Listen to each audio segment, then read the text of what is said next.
about diaphragmatic breathing, what it is, how we do it, and the importance of it after giving birth or even before giving birth. So we'll start with what our diaphragm is. It is a dome-shaped muscle that is directly underneath your lungs and then also in your rib cage underneath. And so it is important that we get these muscles to expand in the correct way. That way we're able to fully get full extension of those ab muscles. Also, it's gonna play a role in the pelvic floor muscles lengthening as well. Diaphragmatic breathing is also important because we are helping that nervous system desensitize, relax, reduce the stress, but also lower your blood pressure with correct breathing techniques. As always, we want to make sure that you get clearance from your doctor first before performing any of these exercises. But we are going to show you how to correctly diaphragmatic breathe. And then also with this diaphragmatic breathing, it's important for your C-section, for my C-section mamas out there, because once we breathe, we're allowing that tissue around our scar to expand to lessen that tissue restriction.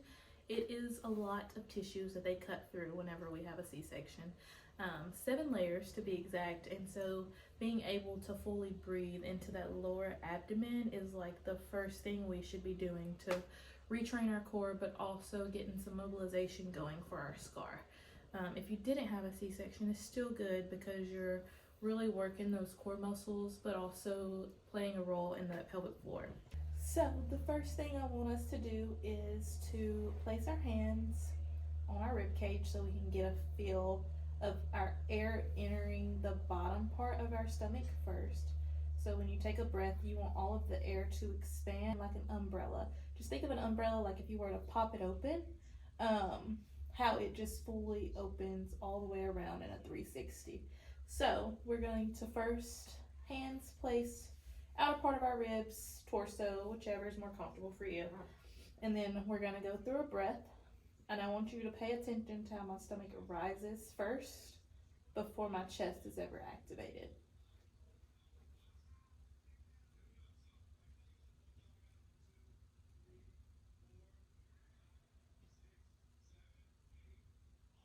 Now we're going to place one here, one on our belly, to make sure we're doing it correctly. This hand should not come up until after this has fully been inflated.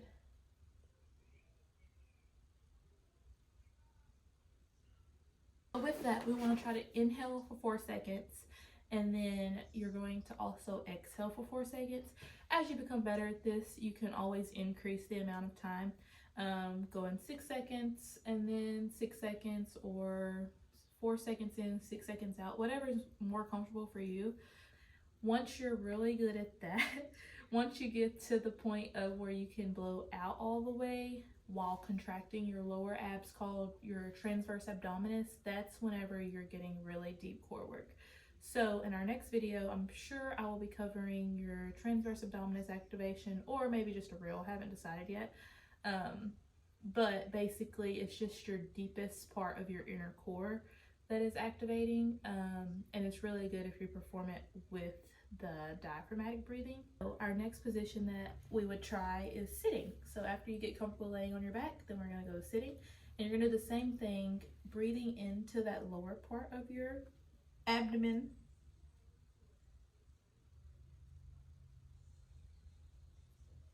Still just really focusing on. And then in this position, once you exhale, try to pull that belly button towards your spine once you are exhaling. That's also going to help with that deep core work. So you're going to inhale, exhale, pull in, maybe like a little tuck. To make sure we're not like this, we're going to be like this, pelvis tucked for me. That way we're really working those core muscles once we are breathing out. So that is all I have for you guys today. Really give those a try, the different positions, but also really trying to focus on expanding greatly through here first before your chest ever rises. It's so important, and it's the first thing, if not the best thing you should be doing directly after having a baby, just to get back in contact. Your body's just trying to relearn everything after you have a baby, so just trying to get everything back in sync. And it's really important that we try to get those muscles to fully expand. That way, your core is involved, a little bit of the pelvic floor lengthens, and also just really, really, if you had a C-section, working on scar mobilization without you having to think about actually mobilizing the scar, which would also be done in the later stage of recovery, like 6 to 8 weeks after your doctor gives you the all clear or once it's healed up. So if you have any questions, please comment. I will be happy to answer. But as always, like, subscribe, and we will see you next time. Thank you, guys.